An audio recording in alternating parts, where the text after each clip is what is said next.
Hello, guys. Thank you for coming to LLHS, Ladies London Hacking Society. I can't even speak. I'm very excited to introduce to you Andy tonight, who will be running us through a workshop of Android hacking. This will be the first session of 3. We will have one every month for the rest of the year. And this one is more the introduction session. So there will be more explaining, more talking, less hands-on, but there will be hands-on. So if you have already downloaded the VM, that is great. If not, you can do that still until we start the hands-on part of the exercises. I will be monitoring the chat if you have questions. And yeah, over to you, Andy. Thank you. I'm going to start hopefully sharing my screen, and some magic should happen and a slide should appear. If you just, you should hopefully see Android hacking on a bluey greeny background. Yes. Marvelous. Yeah. Cool. So I'll get started. So thank you very much for the introduction. So like Nida says, this is a three-part workshop. So the first part is really some basics around Android security, and then with a little bit of hands-on, and then they progressively become more hands-on and more technically challenging as you go along. Dina mentioned that this is going to be recorded, and also I'm going to pass out the slides afterwards as well. So if anyone's stuck, yeah, reach out to me either during this event or afterwards, and I'll put my contact details up towards the end. But let's get away. So a little bit about me. I think a few people know who I am. Normally from my Twitter handle, to be honest, but my name's Andy Pannell. I've been interested in mobile application security since about 2008. So I was the first person in Newcastle to pick up an Android phone at the time. I was never really interested in an iPhone. And ever since then, I kind of wanted to make the phone do things it shouldn't do. So I used to write exploits for Android, and I used to patch custom things in to make the phone last longer, the battery last longer, and things like that. I work or volunteer rather for the OWASP Mobile Security Project. So OWASP is the Open Web Application Security Project, and the idea is that we have a lot of free stuff about security, whether you're a developer or a pen tester or somewhere else in between. So I work on the Android side of that, and I'm also a Newcastle chapter leader, and there's a meetup happening next Tuesday. So if you want to come to that, absolutely free, online on YouTube. Yeah, feel free to have a look at Newcastle OWASP Twitter handle. And my current job, I'm about to transition to application security, so something slightly different from what I've done in the past, pen testing, moving to a more holistic approach, I guess, around the idea of security. And I'm basically a geek with too much time on my hands, so I don't know everything about Android security. So if anyone thinks that I've said something wrong or incorrect, let me know and I'll correct the slides.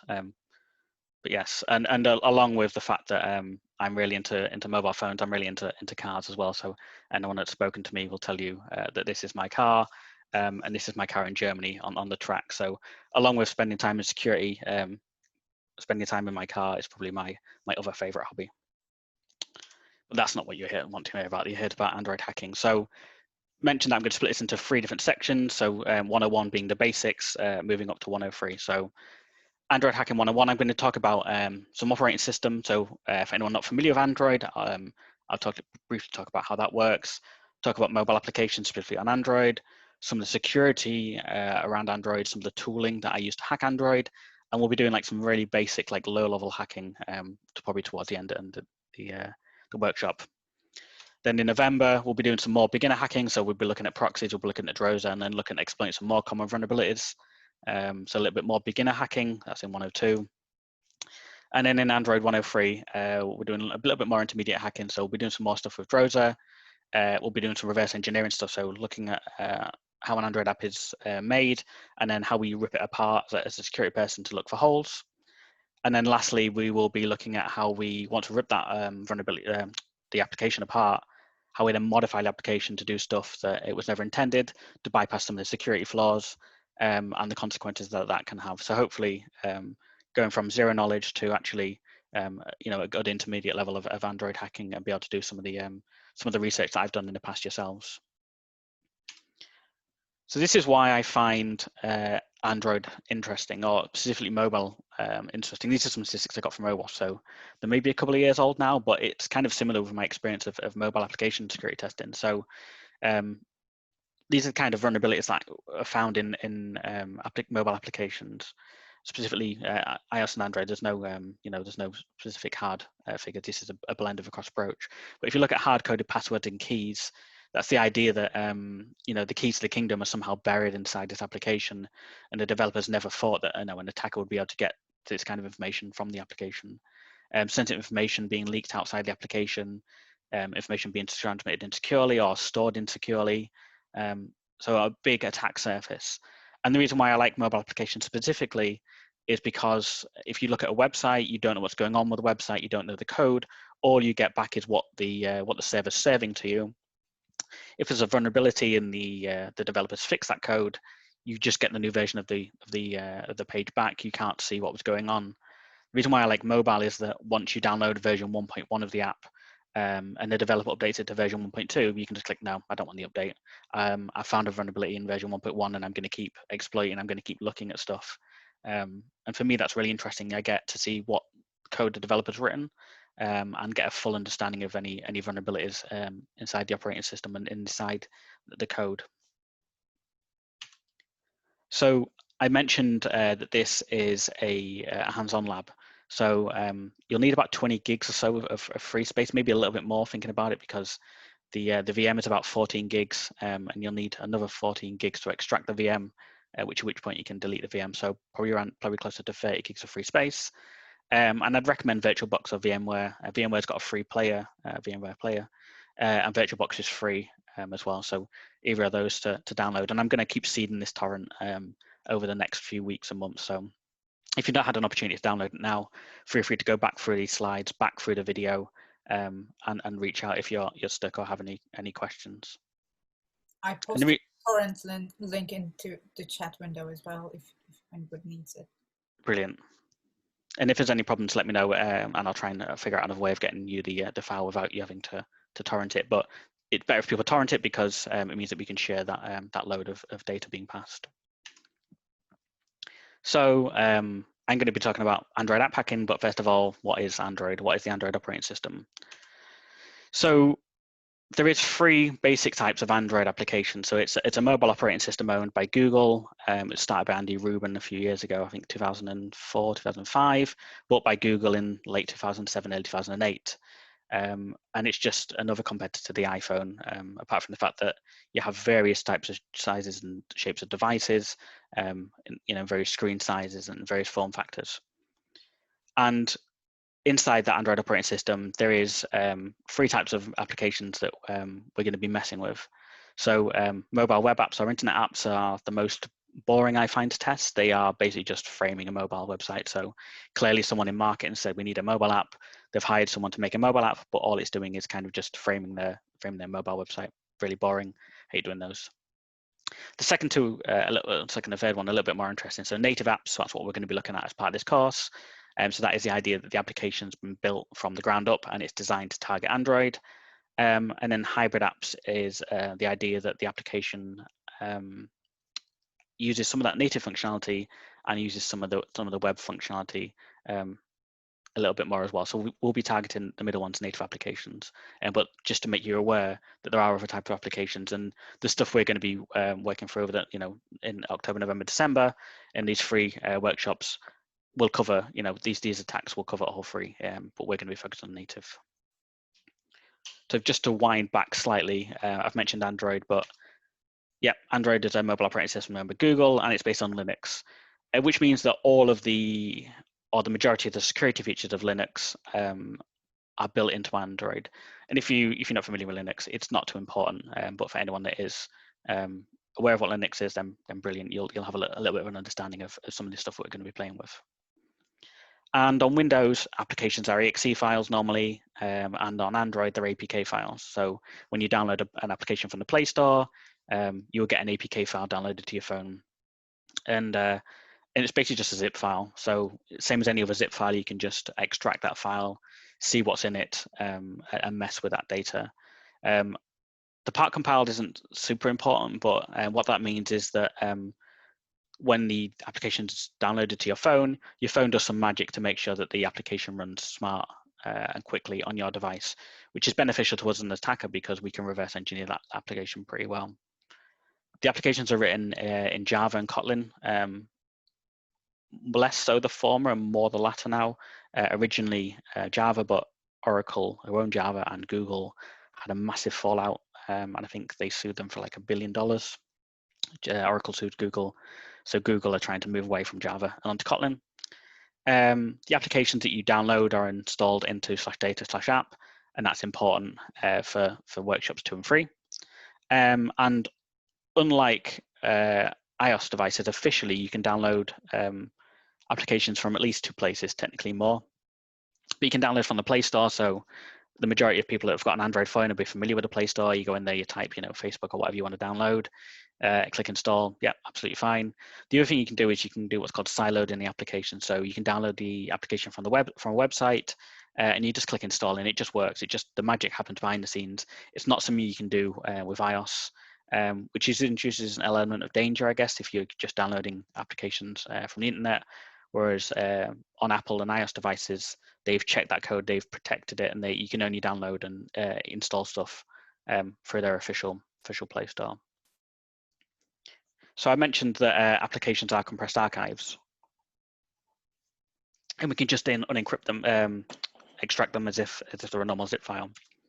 So I wouldn't focus too much on much of the screen, but the 2 things that I'd like you to focus on is the Android manifest file and the classes.dex file. So when you want to uncompress the archive, these are the kind of files and folders that are extracted. And the Android manifest file is the permissions file. So if you download an application, you'll see you have a load of permissions that you have to approve before you install the application, or when you run the application, it'll ask for permissions. These are all stored in that file. And then the classes.dex file is the Java code that I talked about earlier. So the actual, the nuts and bolts of the application are stored in this classes.dex file. And it's that we're going to be messing with a little bit later on when we come to reverse engineering and modifying the application. So I talked about the Android manifest file and the fact that it hosts permissions. And there's generally 2 kinds of permissions that you declare in the Android manifest file. It's just an XML file, so you can read it like it's normal text, it's human readable. And that's hardware permissions. So you think like, hardware connected to the device, and software. So, what the operating system that's running will have certain functionality built into it. So these app permissions for hardware, things like camera, external storage. So unlike iOS, some Android devices have an SD card. And there is a permission that the applications need to request to say, actually, I want to write to the the SD card.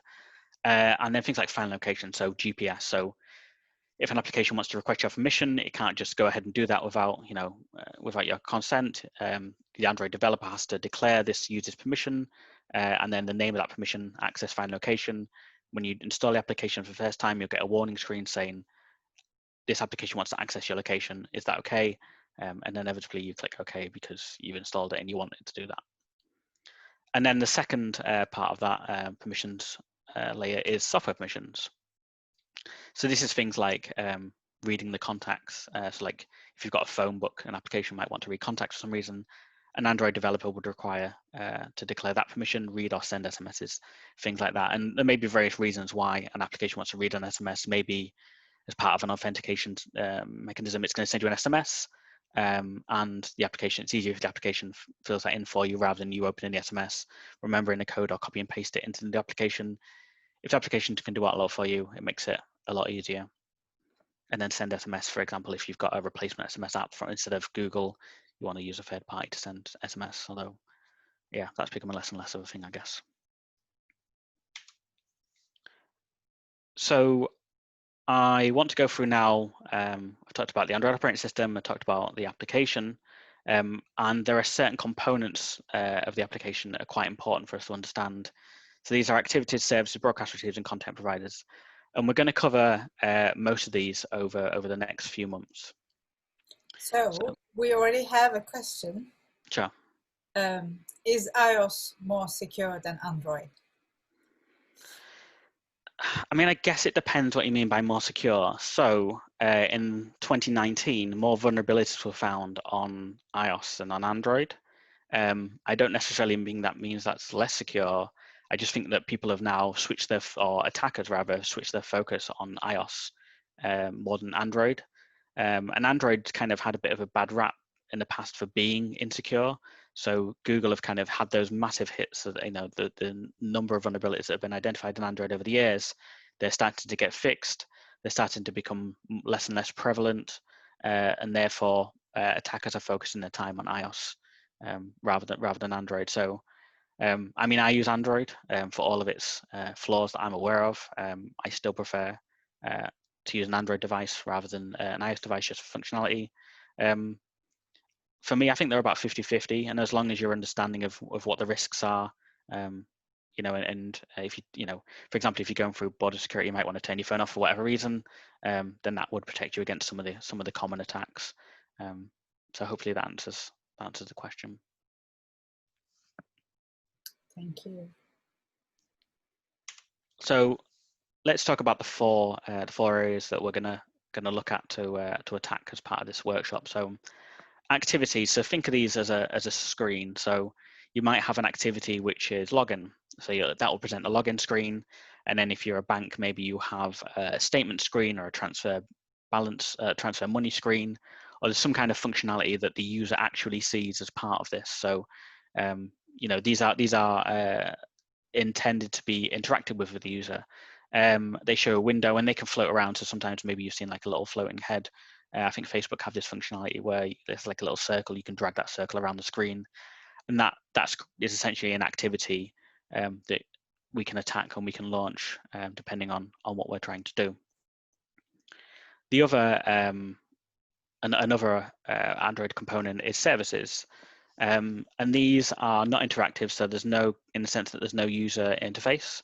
The user can't see these, but these are something which will happen in the background of a user using your application as a developer. So this means that an app can talk to another app, or one part of an application can talk to another part of the same application.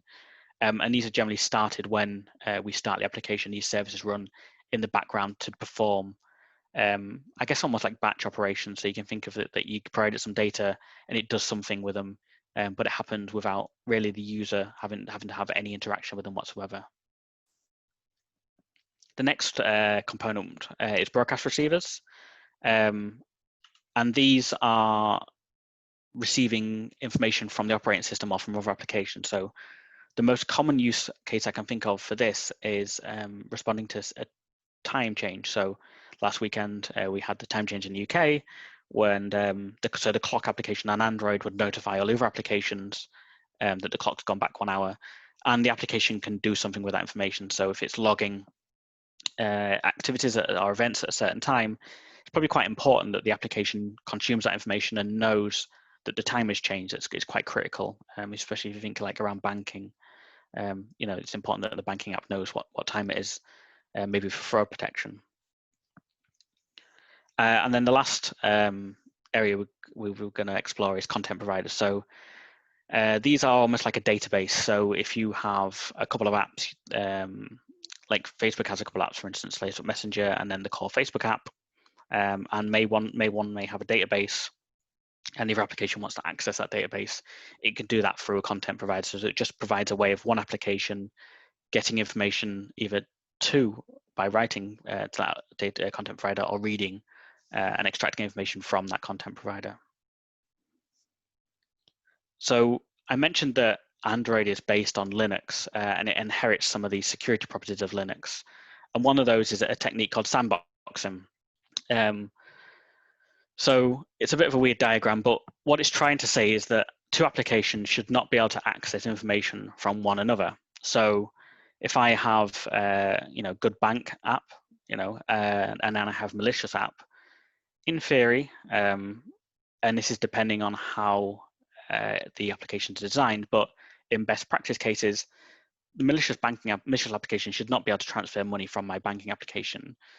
All the information is isolated in such a way that they can't talk to each other, they can't interfere with each other, they can't steal data and share data from each other, unless that's intended functionality.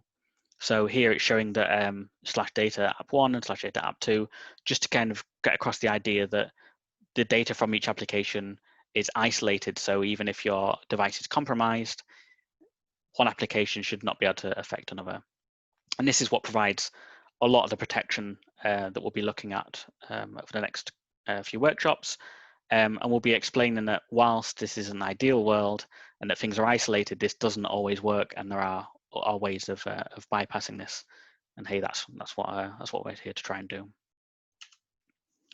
So when I've delivered courses and information about Android in the past, the common question I get asked when I talk about security is, what about rooting Android? So on iOS, you have the idea of jailbreaks, and on Android, you have the idea of rooting. So rooting is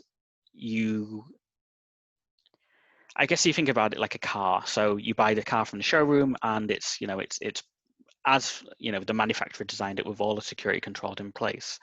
If you start modifying that car, you're making changes to that car, you're weakening, or you may be weakening some of the controls that the manufacturer's put in place, and you may break some of those security controls. So for example, if you cut out the steering wheel, or if you cut out the seat belts, that significantly weakened the security posture of that car.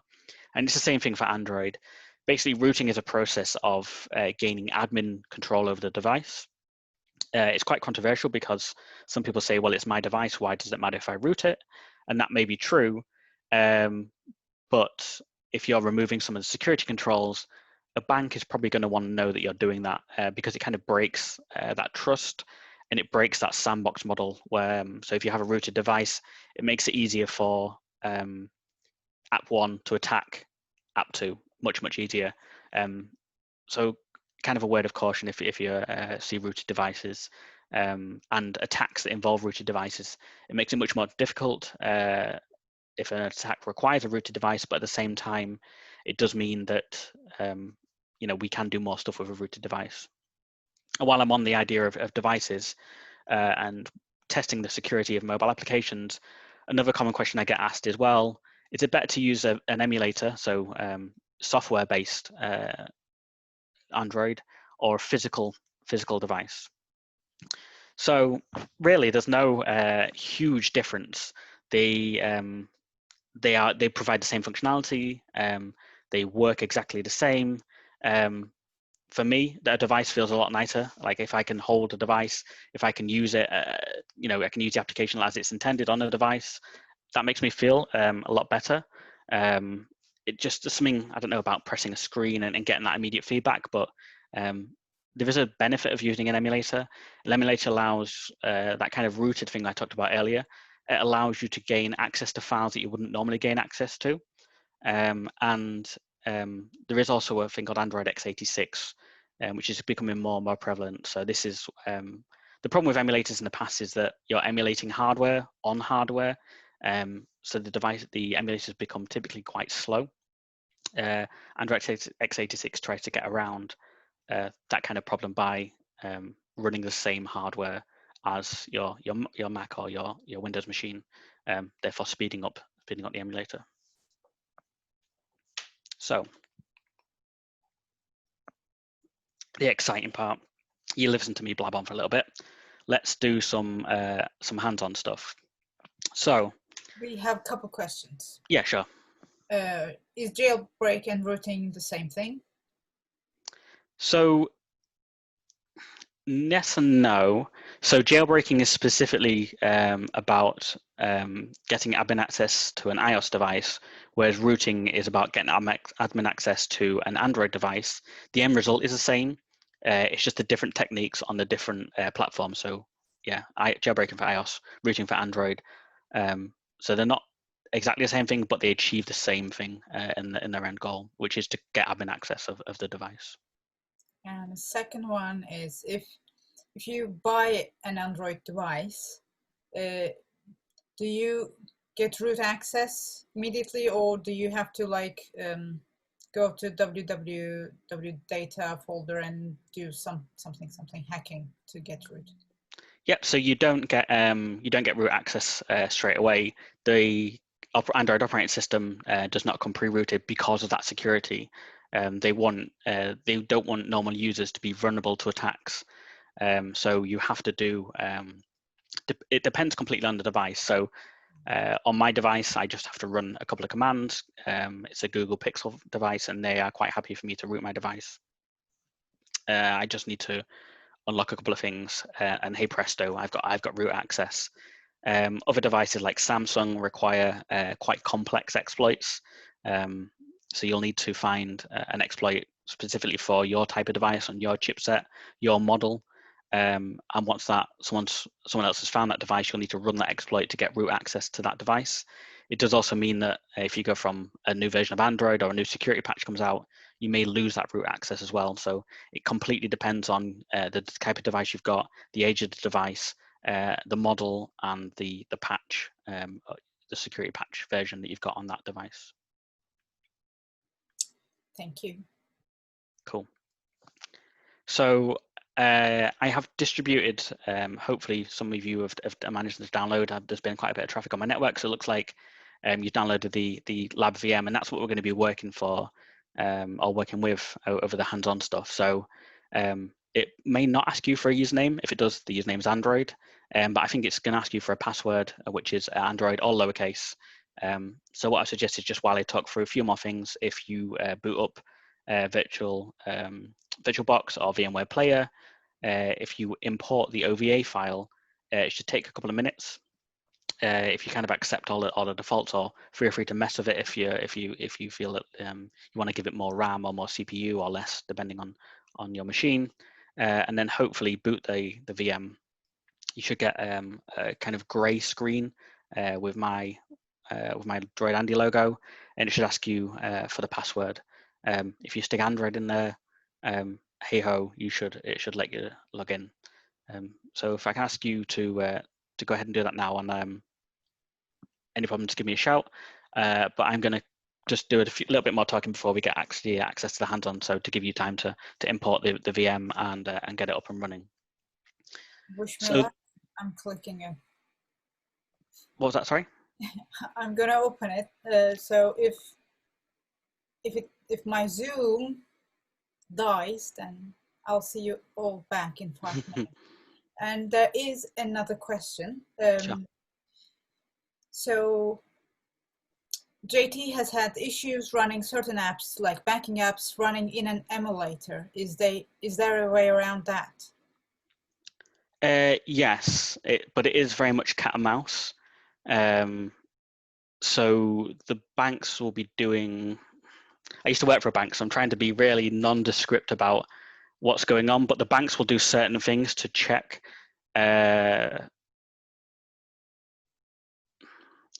So let me work backwards. So I used to investigate malware, and one of the tricks that malware used to do on a Windows operating system was count the number of browsers and the name of that browser.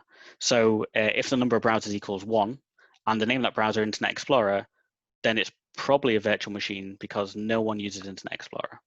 So and the banks will be doing similar things on an emulator. So it may not necessarily be the number of internet browsers. They may be looking for fingerprints about the operating system. They may be trying to run commands inside an emulator that only work inside an emulator. They may be looking for the version of the operating system. They'll be doing a few different things.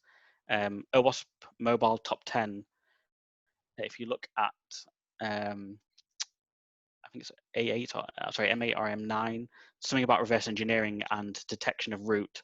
And a lot of banks will be doing a lot of that kind of stuff to detect if you're on an emulator. The easiest way is to reverse, I say easiest, so the easiest way I get around this is to reverse engineer the application, remove all the security checks, rebundle it, and put it back onto an emulator. But it takes time, it takes knowledge. Sometimes banks will detect different versions of Android. So for example, I know that Android 5 or 6 has different checks in place to Android 7, 8, 9, 10, 11, 12. So it may be that running a different emulator, a different version of Android may bypass some of those checks, but sometimes they're a little bit more complicated depending on the bank. I think that's probably the most sitting on the fence I can do without trying to give away some of the secrets that the banks I've worked with employ. I think that's probably safe.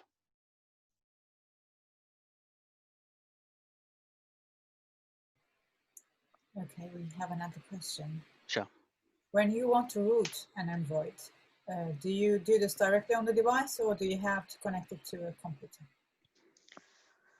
Normally connect it to a computer, so you will download some tools on your computer. So normally within a couple of weeks of the device being released, someone will find a vulnerability inside the chipset or the device. A quick Google will normally give you some kind of instructions, and maybe a month later, someone will just bundle it all for you into a script. So you kind of download, run the script. I mean, assuming that you trust the script, right, and that nothing crazy is going to go on. So I tend not to root devices anymore. I used to do it quite a lot when I first get an Android devices, but things like Google Pay don't necessarily work properly with a rooted device. Banking applications don't work properly. So I believe Monzo works fine, but I know for sure Starling definitely doesn't work on a rooted device. So I guess it depends why you're trying to root the device and is it your main device. But yeah, you have to run stuff on your laptop. You connect the laptop to your phone and then run some commands, and it will root the device. But I would hasten to do it on my personal device, on my main device anyway. I have one which I use for testing, and that's rooted, but not my day to day. Thank you. Cool. So as I mentioned, I provided a VM, and it's based on Ubuntu 14.04. And the reason for this is that I wrote this course initially about 6 years ago, and at the time 14.04 was what everyone was using. I wrote all the tool set in Android 14, in Ubuntu 14.04, and whilst the world has moved on to 20.04, I think it is now, all my tools still work in 14.04. So yeah, apologies, but it's quite an old version of Ubuntu, but it does work. And I've pre-bundled a lot of common tools that we're going to be using as part of this. And it's just a really easy way, rather than asking you to download different tools, configure different things, boot different things. I've had problems with that in the past when running a course. I just figured the easiest and quickest way was to provide a virtual machine. So here's some of the list of the tools. So you've got an emulator, so you're not going to need a real device. I mean, you're perfectly entitled to use a real device and follow along. It's not going to be super simple, so there's some caveats in that you'll have to figure out how to set up the device. But if you can, feel free. You can be using ADB, which is a way that your laptop or desktop talks to the emulator or real device. We're going to be using APKtool to reverse engineer the application. We're using Burp, which is a really well-known and, in my opinion, the best proxy, close to with OWASP, because I've got to say that right, because I volunteer for OWASP, but I really like Burp. Dexterjar to reverse engineer some more. Droider as a attack. So what I really like about Droider is it has zero permissions, so it just demonstrates. I mean, I'm an advocate for like looking at permissions of applications, but Droider allows us to install a zero permission application and attack other apps. JDGUI is just an interface for reverse engineering applications and seeing the code, and then everyone's favorite scripting language, Python. Some of the commands we'll be running in, and this the server is in Python. And what we're going to be doing is looking at a intentionally insecure banking app. So written by a guy called Dinesh Shetty. It's hosted on GitHub, so I'll share these slides, and if anyone wants to manually look at the code that's going on, feel free to download it and have a look. It is pre-installed on the virtual machine that I've provided, and there's two components to it. So there's the mobile app that you would normally use as a consumer, and there's a backend, a server component that you need to run for the client to talk to. And I had the pleasure of meeting Dinesh about 3 years ago now at DEF CON. So I told him that I ran this course, and he was super pleased that I was using his app. So props to Dinesh for putting that out there. So once you log in with the Android password, you should open up a desktop looking similar to this. And this is going to be our focus for the workshops.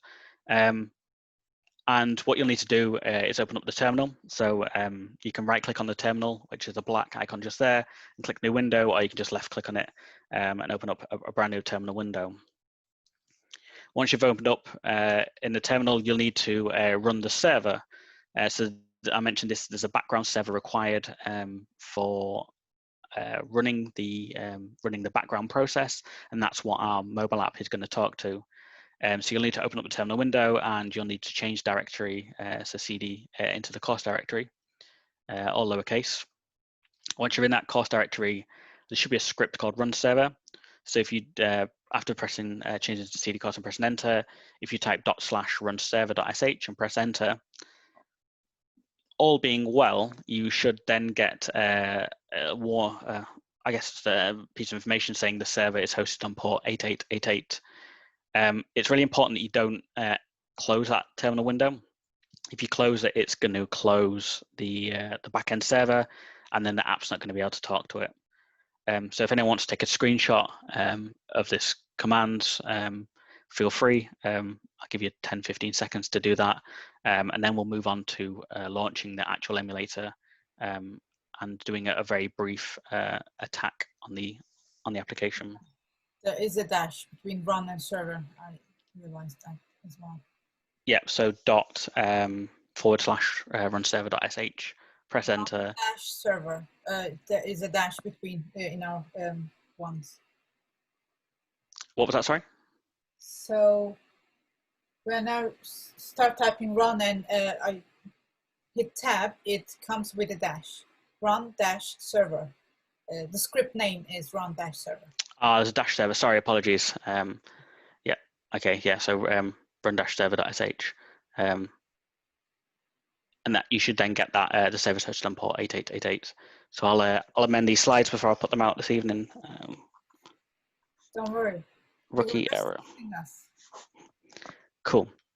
So I'll assume everyone's taken a screenshot of that needs it and move on. So now we've got the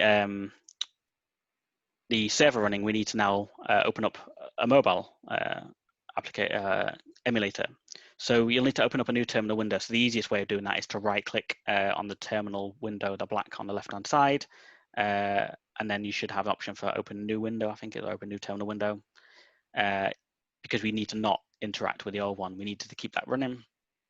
And in that new terminal window, if you type emulator space at Android 6_x86, and again, leave that window open because we're going to need that. That's going to run the process for us. But that should then start up an Android emulator. It'll take a little bit of time because your laptop or desktop is emulating Ubuntu, and Ubuntu is emulating Android. So there's many layers of inception going on. So it'll be a little bit slow, but it should boot and take a little bit of time. I'll give it 10 seconds if anyone wants to take a screenshot of this, and hopefully you should have a window with Android, the Android logo, black screen as it starts to boot. I missed the previous screen. Okay, yeah, I'm there. I did that one. Cool, yeah. And then open up a new window and then type emulator space at Android 686. This is all case sensitive. Press enter, and then the Android emulator should load. Give it 10 seconds in case someone wants to take a screenshot, and then we'll move on. If anyone's got any problems, just give me a quick shout and I'll try and help.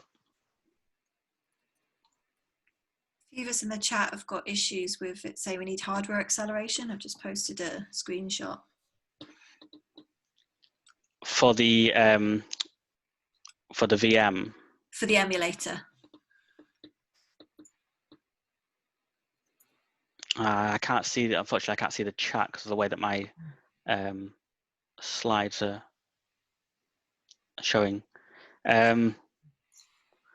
What I'll do is I'll continue and then I'll have a look afterwards to try and help anyone that gets stuck behind, and then if they can continue with the lab. There's not much. There's one activity really, so you know, I come back and catch those guys up, and then they won't be far behind. But if hopefully at least a few you've hopefully got the emulator running and started.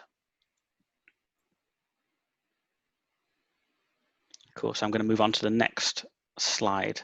So the mobile application is going to ask for a username and password to log into the mobile app.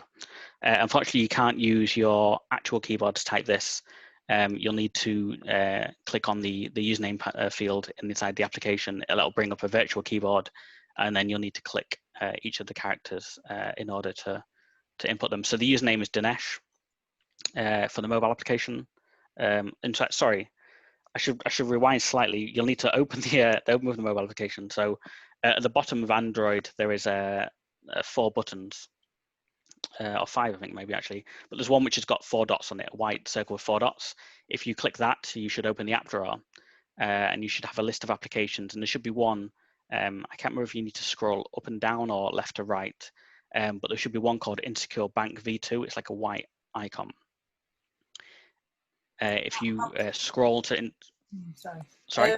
After the emulator is running, what is the next command? So after the emulator is running, you should get the Android, like the home screen, and on the bottom left-hand corner there should be a phone, messages, and then there'll be like a circle with like 4 dots in, and that's the app drawer button. So if you hit the app drawer button, it should list all the applications installed on the mobile device, and on there should be Insecure Bank V2. It's like a white icon. You may need to scroll up and down or left and right, depending on what version of the emulator is running.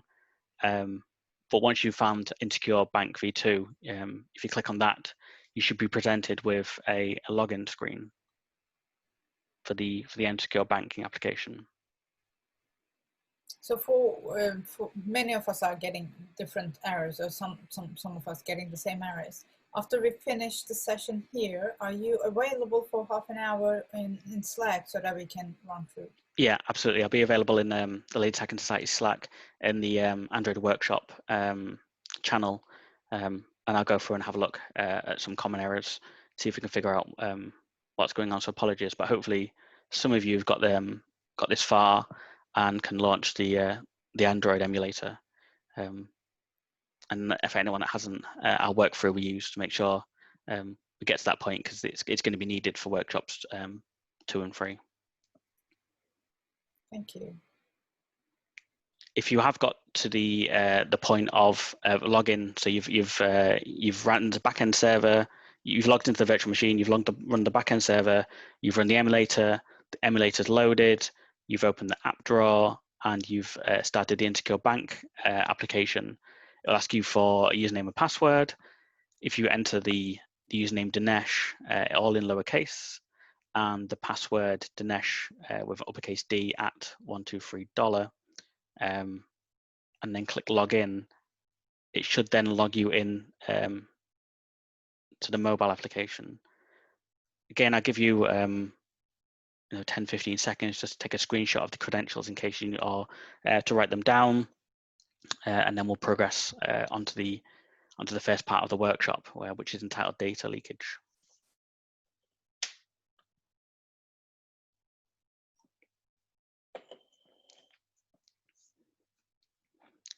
Cool. So data leakage is one of the OWASP top 10. So every year OWASP, or every 3 years rather, OWASP compiles the 10 biggest threats, depending on whether it's web applications or mobile applications. And data leakage is the idea that information is leaked by the application. So sensitive information is available outside of the application to other applications or to an attacker. So we're going to look at exploiting this banking app is intentionally insecure, and it provides data leakage. So we're going to look at what an attacker could do to get data leakage out of the vulnerable application. So I won't read the slide out because we're all adults, but LOGCAT is a method of logging information. So it's quite normal for any application to log various parts of information. So sometimes for errors, so that a developer can go back and work and understand. So if an application crashes, it'll give you the option to report the application as crashed and send the error log to the developer. The developer can then understand what's happened with the application and why it's crashed, and then fix the application. So sometimes you'll see an app update where it says fixed crashes, and that's because the developers understood, why it's crashed on your device. And because iOS has maybe 5 or 6 devices, they control the supply chain, whereas Android probably has more than 60,000 different types of devices. It's really important that developers access to logs to understand why the application works on their device, but doesn't work on your device. So logs are a really important part of understanding crashes. And Android provides this logging system through a mechanism called LOGCAT.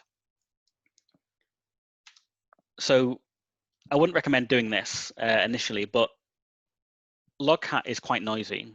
So the way that you start LOGCAT is you open a new terminal window and you literally type ADB space LOGCAT, enter. And what ADB does is it talks from your virtual machine. It talks to the Android emulator and says, hey, give me all the logs that are going on at the moment. And that's everything from hardware. So if you touch the screen, there'll be a log line saying, position X, position Y was touched on the screen. It may be that, the time refreshes, you'll get a line for that.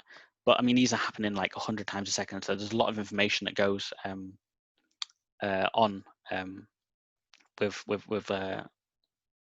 with Android.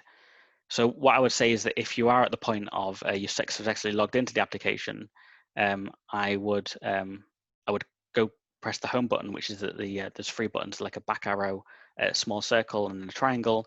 If you press the home button, which is the circle, that'll take you back to the desktop. If you then go back into the application drawer and open Insecure Bank for a second time, and at the logon screen, just hold on at the login screen. This will give us information about how the Android app is going to leak data. So you can do a few things. So grep is just a way of searching out. It's a standard Linux command, and it allows us to filter through certain things. So what I would suggest doing is opening a terminal window, typing in probably the middle command, which is ADB space logcat space, and then that's a pipe, which is normally located to the right of your keyboard near enter. You may have to press shift. That's on a Mac. On a Windows machine, I think it's near Z, so you may have to press shift and the character near Z, or on the upper left hand of the keyboard. I haven't used Windows in a long time, apologies. And then grep-i, which is going to look for case insensitive and the word login, so which is the middle command. So if you type that command, ADB logcat pipe grep -i, and then the word login encroach, press enter. And then if you use the Dinesh username and the password Dinesh at $123, log into the application, you'll then see that the application is logging sensitive information. So just to reiterate, this Android log is available to any application whatsoever. So if I had a malicious application installed, if I managed to trick you to install a malicious application onto the device, my device would have access to the logs of the Insecure Banking application, and I will be able to read whatever was in that log. And if you've typed that middle command, you'll notice that the username and password is being logged into LOGCAT. So if I was a malicious application and you logged into your Insecure Bank, which was a real banking application, you typed in your username and password. In theory, I could get that information. I would now know your banking username and password. So it's like a really trivial thing, but if a developer logs information into the LOGCAT file, and it's sensitive information like your username and password, and this is what Twitter did a couple of years ago. They was logging users' passwords into a log file that engineers had access to. Then it could be pretty damning, especially if you think about, well, actually, money's involved in banking, and people are normally pretty precious about having their money stolen. So I'll leave that screen up for 10-15 seconds in case anyone wants to take a screenshot and make a note of it. Again, I'm going to make these slides available at the end of this demonstration. They'll be available on my website, which is course.droidandy.com, or you can just hit me up on Twitter and I'll direct you towards the slides, and then I'll be available on the Ladies Hacking Society Slack as well. If we wipe off the phone's memory, is that going to be deleted? On the emulator, I guess. No, that's gonna be on a real phone. yes. So the username and password. Yes. So Yeah. the LOGCAT is a buffer. So if you think of it like a glass, right? So as we're pouring water into it or pouring logs into it, that buffer can only hold so much data. So as more and more apps start logging more and more pieces of information, water's going to spill out the glass, and eventually that username and password is going to disappear out of the buffer, and eventually disappear anyway. The other way to get it to disappear would be to restart the device. So, but yeah, I mean, in an ideal world, the developer just wouldn't log that kind of sensitive information to a log file.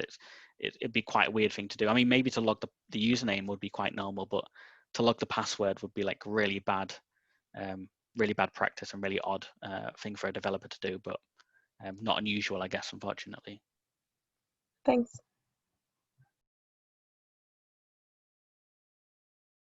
Cool. So apart from the unfortunate mayhem of some of the VMs not working, and I'll take a look at that in Slack shortly, has anyone got any other questions about the lab, about Android security, or anything else related to Android?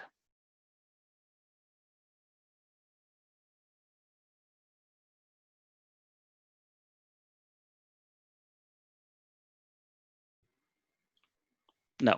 Okay, cool. I'll take that as a good thing. So if you want to email me, my email's the top link. Oh, sorry. I have a question. Sorry. Sure. Yeah. Yes. Is when you're testing Android application, do you usually like do some sort of remote debugging? Like, do you have a how to say? Do you have like an environment that is similar to the developer, or do you actually only test on like a production environment? It depends. So sometimes a client will say, we want you to test our QA environment because we don't want you to mess with real customer data, because there's a risk that if I was able to do some automated testing, it may pollute the production database. And then other times I will do research off my own back. So I'll look at, I'll just download an application from the Play Store and mess around with that, in which case it's completely in production. And then occasionally a company will say, actually, we want you to look at production. We don't mind. We understand that that's a real risk that a real attacker would do anyway. So yeah, we're confident that you're not gonna destroy things. We have agreements that, you know, if they start noticing noise or traffic or problems, that they'll contact me. So there's no hard and fast rules. It just depends on what I'm doing and who I'm doing it for and what they want and what's more convenient for me a lot of the time as well.